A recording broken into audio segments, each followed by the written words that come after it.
ఈరోజు సమగ్ర జీవన సూత్రాల భాగంగా మొదటిది తాగునీటి గురించి అంటే డ్రింకింగ్ వాటర్ గురించి తెలుసుకుందాం.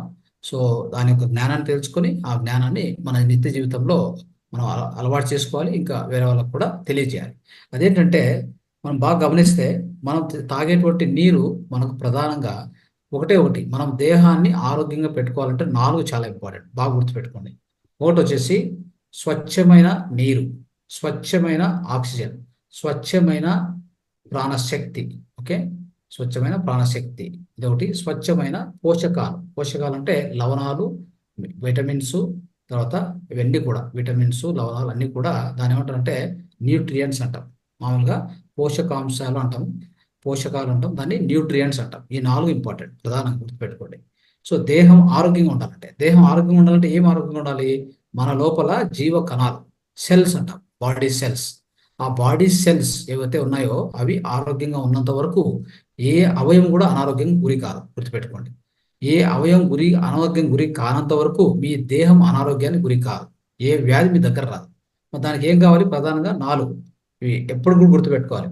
ప్రధానంగా మనము ఈ జీవితం కొనసాగిస్తున్నంత వరకు, చివరి శ్వాస వరకు ఈ 4 ఎక్కడెక్కడ స్వచ్ఛంగా దొరుకుతాయో వాటిని తీసుకుంటూనే ఉండాలి. ప్రయత్నం చేస్తూనే ఉండాలి. అంటే స్వచ్ఛంగా ఉండేటువంటి ఈ 4 అంశాలను మనం తీసుకునే దానికి, దేహానికి ఇచ్చేదానికి ప్రయత్నం చేస్తూ నిరంతరం చేస్తూ ఉండాలి.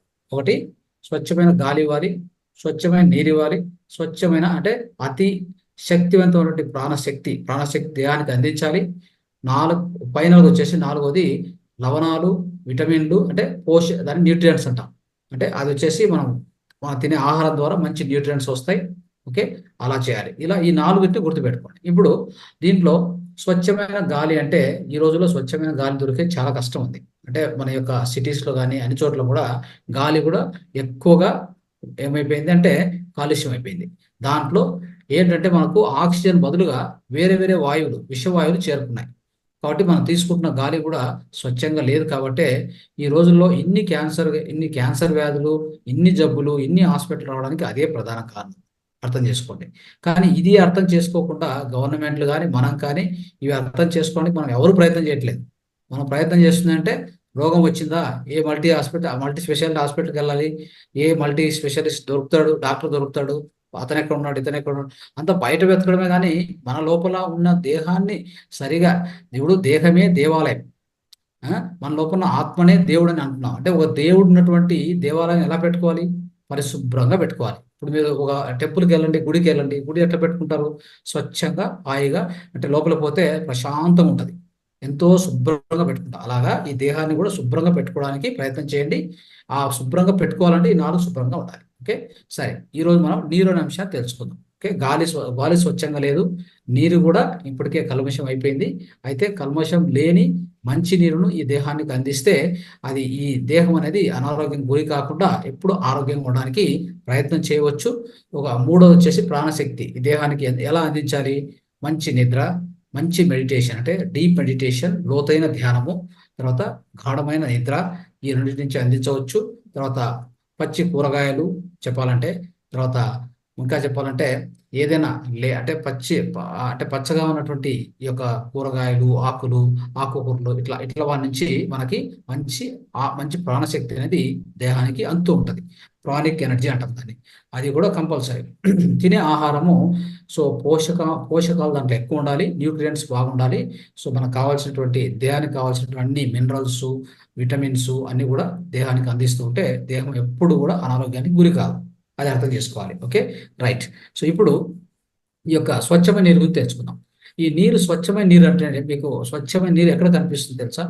ఒక నది ప్రవహిస్తుంది అనుకోండి, స్వచ్ఛంగా హాయిగా, అంటే తనంత ప్రవహిస్తూ ఉంటుంది. ఎక్కడి నుంచి? ఎక్కడో పర్వతాలు బయలుదేరి, సో ఒక గంగా నది కానీ, యమునా నది కానీ, ఇంకేదైనా గోదావరి కానీ, కృష్ణ కానీ, పర్వతాల్లో పుట్టి అక్కడి నుంచి ప్రవహిస్తున్నటువంటి ఆ నీరు స్వచ్ఛమైన నీరు. అది తప్ప ఏ నీరు స్వచ్ఛమైన నీరు అని చెప్పనీకి లేదు. ఎందుకంటే స్వచ్ఛంగా అంటే ప్రవహించే నీరుకు ఉండేది, దాని లోపల ఉండేది ప్రాణశక్తి ఉంటుంది, జీవశక్తి అంట. ఎప్పుడు కూడా నీటి జీవశక్తిని గుర్తించడం పూర్తి మర్చిపోయాం. ఈ భూమి మీద ఏ సైంటిస్ట్ కానీ, ఒక శాస్త్రవేత్తలు కానీ అందరూ మర్చిపోయారు దాని గురించి. ఆ అంశము పూర్తి మర్చిపోయారు. ఏమనుకుంటున్నామంటే నీరు అంటే ఒక బాటిల్లో బంధించింది, తర్వాత ఒక బిందెలో పెట్టుకుంది, తర్వాత ఎక్కడో 1000 అడుగుల లోపల ఉన్న 2000 అడుగుల లోపల ఉన్న నీరుని తీసుకొచ్చి తాగడం ఎంత ఎంత అవివేకం అది చెప్పండి. అది భూమి దాచుకుంది. అయ్యా నీకు కాదు అది, నాకు ఇది నీరు అంటే భూమి లోపల ఒక 1000 ఫీట్ లోపల దాచుకున్న నీరును పైకి ఏదో టెక్నాలజీ కనిపెట్టామని చెప్పి శాస్త్రవేత్తలు కనిపెట్టినామని చెప్పి బోర్ వేసి దాని నీరు బయటకు తీయడం ఎంత అవివేక మూర్ఖత్వం అది. అది నీరు కాదు అది, దాని యొక్క జలం అది. అంటే ఇప్పుడు మన లోపల బ్లడ్ ఉంది, బ్లడ్ తీస్తే ఏమవుతుంది? వీక్ అవుతారా లేదా మీరు? బ్లడ్ మీ లోపల ఉంది, దాన్ని తీస్తాను నేను. తీసినప్పుడు ఏమవుతారు? వీక్ అవుతారు. అదే విధంగా మనం భూమి లోపల ఉన్న నీరు, పెట్రోలియం ఇవన్నీ ఎప్పుడు తీస్తున్నామో ఇది ప్రమాదానికి సంకేతము, ప్రమాదానికి దారి ఇది. తొందరలో అంటే ఇప్పటికే విపరీతాలు నడుస్తున్నాయి. ఈ యొక్క వాతావరణ విపత్తులు, ఈ యొక్క చెప్పాలంటే కాలమిటీస్, ఫ్లడ్స్, సునామీస్, ఇవన్నీ అర్త్క్వేక్స్ ఇవన్నీ రావడానికి ప్రధాన కారణం ఏంటంటే మనం ఏం చేస్తున్నాం అంటే భూమి లోపలికి వెళ్ళి చేయకూడని పనులని చేస్తున్నాం. మైనింగ్ చేయడము, దాని లోపల ఉన్న బొగ్గును తీయడము, దాని లోపల ఉన్న నీరు తీయడము, ఇదంతా మంచిది కాదు. లోపలికి వెళ్ళనే కూడదు, మనకు పర్మిషన్ లేదు. అర్థం చేసుకోవాలి. భూమి పైన మీకు అన్ని ఇచ్చింది. మంచి సూర్యశక్తి ఇచ్చి, సూర్యుని శక్తి ఇస్తారు, సూర్యుని శక్తి వస్తుంది, పైన నీరు ఉంది, భూమి మీద ఎంతో ఎంతో నీరు ప్రవహిస్తుంది. ఆ నీరు కాపాడుకోండి. మన యొక్క వర్షం వస్తుంది, వర్షం నుంచి వచ్చిన ఆ నీరుని కాపాడండి. దాన్ని ఎందుకు వృధా చేస్తున్నారు? భూమి లోపల పోయి మీరు ఎందుకు తీయాలి నీరు? భూమి లోపల నుంచి తీసేటువంటి నీరు అది మంచిది కానే కాదు. అది మీకు ఏ విధంగా కూడా ఆరోగ్యాన్ని తీసుకురాదు, గుర్తుపెట్టుకోండి. అందుకే బోర్వెల్ వాటర్ అనేది మంచిదే కాదు.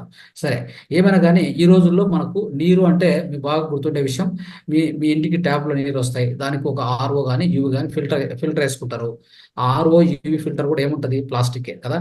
సో కాబట్టి ఆ నీరు ఆ యొక్క ఆర్ఓ ఫిల్టర్ ద్వారా వెళ్ళి యూవి ఏం చేస్తుంది? అల్ట్రావైలెట్ ఫిల్టర్ అంటే మీకు ఏదైనా ట్యాప్ వాటర్ వచ్చింది అనుకోండి, ఒక మంజీరా నీరు, హైదరాబాద్ అయితే, లేదా ఎక్కడైతే బెంగళూరు అయితే కావేరీ నీరు వస్తాయి. వచ్చినప్పుడు దాన్ని యూవి ద్వారా పంపిస్తే ఈ నీరు అనేది ఎంతో దూరం నుంచి ప్రయాణం చేసి ఉంటుంది. అంటే నది నుంచి ఒక రిజర్వాయర్ నుంచి పైప్ లైన్ తీసుకొచ్చి సిటీస్లో అన్ని ఇళ్ళకి పంపిస్తూ ఉంటారు. ఓకే, వాటర్ నెట్వర్క్ ద్వారా పంపించిన నీరు ఏంటంటే దాని లోపల ఏదైనా బై ఛాన్స్ అంటే ఈ సీవేజ్ వాటర్ కలిసేది లేదా ఏమైనా ఉంటుందని చెప్పి దాన్ని యూవి ద్వారా పంపిస్తే ఈ యొక్క వాసన, దాంట్లో ఉన్నటువంటి బ్యాక్టీరియా, బ్యాడ్ బ్యాక్టీరియా, తర్వాత కలరు ఏమైనా ఉంటే అన్ని తీసేసి స్వచ్ఛమైన నీరు ఇస్తుంది. అది మంచిదే, పర్వాలేదు. అయితే ఇక్కడ ఒకటి గుర్తుపెట్టుకోవాలి, అది ఆ యొక్క యూవి ఫిల్టర్ కూడా ప్లాస్టిక్ తయారు చేసి ఉంటారు. కాబట్టి ప్లాస్టిక్ ద్వారా వెళ్ళేటువంటి ఈ నీరు మీకు అంత మంచి ఏం చేయదు. ఎందుకంటే ప్లాస్టిక్ లో ఎప్పటికైతే ప్రవహిస్తుందో ప్లాస్టిక్ యొక్క పార్టికల్స్ కరిగి ఆ నీటిలో ఉంటాయి. ఆ తాగినటువంటి నీరు ఈ రోజుల్లో అందరికి కూడా బాల్డెడ్ వస్తుంది, గుర్తుపెట్టుకోండి. ఎక్కువగా ఎంటికలు ఊడిపోయేది, ఎంటికలు పెరగకపోయేది, ఇవన్నీ జరుగుతుంది. కారణం ఏంటంటే ఈ యొక్క ప్రధాన కారణము మనం తాగే నీరు ప్లాస్టిక్ బాటిల్, మన మనం అంటే సేకరణ చేసి పెట్టే నీరు ఒక ప్లాస్టిక్, చెప్పాలంటే ఒక యూవి ఫిల్టర్ కూడా ప్లాస్టికే.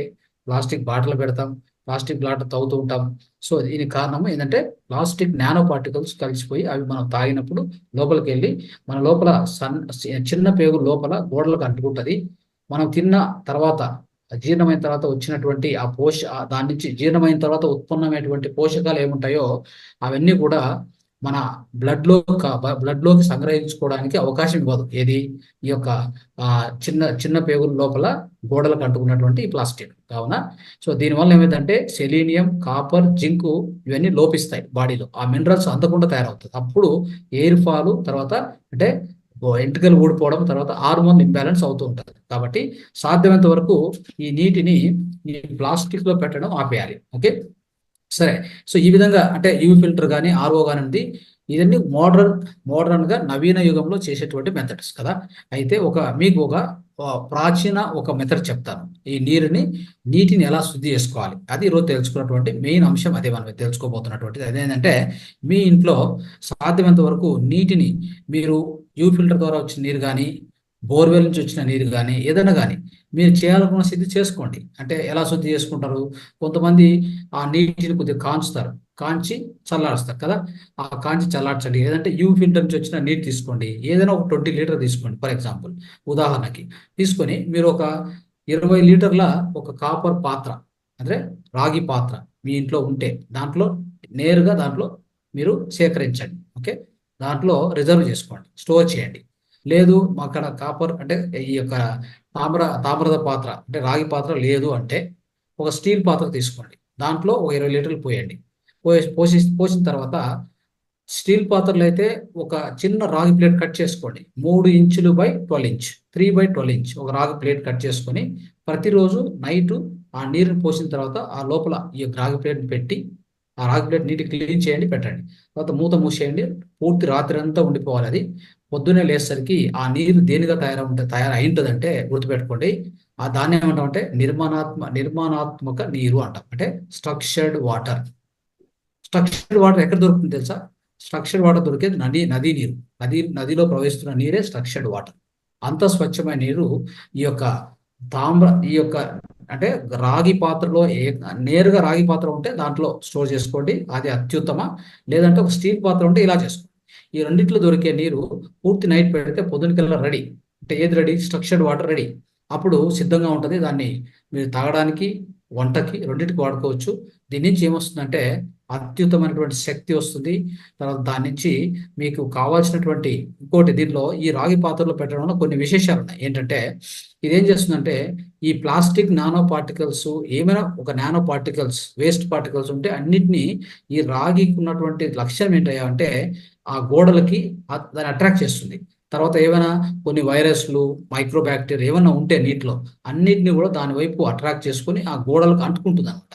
ఆ గోడలకు అంటి పెట్టుకొని ఉండడం వలన ఆ విధంగా ఈ నీరు దాని లోపల ఉన్న ఏవైనా మలినాలు ఉంటే అన్నిటినీ క్లీన్ చేస్తూ వస్తుంది. అది మీరు విశేషంగా గుర్తుపెట్టుకోవాల్సింది. అదేవిధంగా ఈ రాగిలో ఇంకొక విశేషమైన లక్ష్యం ఏంటప్ప అంటే దీంట్లో ఈ రాగిలో డి ఆర్బిటాల్ అని ఉంటుంది. డి ఆర్బిటాల్ అంటే అదొక ఈ రాగి అనేటువంటిది కాపర్ అని ఒక ఎలిమెంట్ కదా, ఒక కెమికల్ ఎలిమెంట్. దాని లోపల డి ఆర్బిటల్ ఉంటుంది. దాని లోపల స్వేచ్ఛాయుత ఎలక్ట్రాన్స్ ఉంటాయి. అవి ఏమవుతాయంటే మన నీటిలోకి విడుదల చేయబడతాయి.